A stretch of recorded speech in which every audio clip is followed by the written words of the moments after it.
Notomandry ny aliny alarobia fa 20 ny volana jolay ifoa alakamisy 1 ny volana jolay ilay mpanakanto malaza Loïc Rakotondrina fantatra amin'ny anarana mahampira azy hoe Rakorotsy teny andalana azo any Mahajanga no nietsika tampoka ny aretina nampamatana avy hatrany teny amin'ny hôpitaly Bezakanrova mba ho tsaboina. Loïc moa zany Rakorotsy dia misy aretina mitahizazatra mbola kely sepitsepitra asmatika moa ny filavana resaka medikaly azy dia rehefa misy fiovana toetrandro izy na misy hoe émotion na zavatra tahaka izany dia mihetsika izy io dia ity izy nandeha nakaty Mahajanga no asa ty Mahajanga io mihetsika tampoka le asa ho anteny an-dalana miara kely izy dia nanomboka sepitra dia nizahana nentina taty amin'ny dokotera moa nanao izay hafany tato amin'ny hôpitaly Androva fa dia mitsitratra intsony ny ainy fa dia tena hoe tena sepitra tanteraka na dia efa natao oxygène sy zavatra maro samihafa hoe le crise asma moa zany no tena narasa azy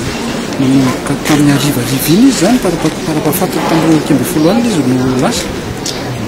dia asa nanomboka tolakandro arivariva nanomboka le sepitra tena andalana ho aty Mahajanga izy omaly izy nanomboka sepitra dia toatetiny zany na dia efa nasiana le oxygène ary dia efa tsy nandray rivotra intsony mihitsy ny oriny sy ny poumon sy ny avokafa. Sitrapon'Andriamanitra dia iainga eto amin'ny hôpitaly Androva eto rehefa avy eo hoe zao tolakandro zao amin'ny roa eo erika eo dia efa tonga Antananarivo zany izay mandeha fiaramanidina dia avy dia mivantana eny Palais de Sport iny no andrasana androany alina sy rapitso maraina dia rapitso tolakandro indray midina ny Antsirabe satria moa izy avy any Antsirabe izay avy any Antsirabe dia andrasana any ny sabotsy tontolo dia lahady izy no entina miakatra ary Ambatofotsy fa any ny tanindrazana iny sy ny fasan-drazana. Feno 30 taona izy izao Notomandry izao manambady amanjanaka 2 volana itopokila efa maro ny olona tonga tetỳ amin'ny hôpitaly hatramin'ny alina indrindra ireo mpakafy raha vana eny izao vona niatra tamin'ireto fianakaviana ireto izao ombenombeny dia tsy nanalavitra azy ireo ny tompon'andraikitra ambony taty Mahajanga notariny ny filoalefitry ny anteny Mirapirenena nanome tanana tamin'ny fikarakarana rehetra.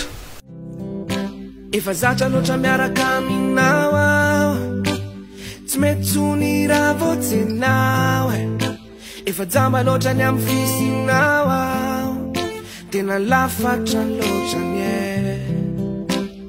manembona raha voatseho enao tiako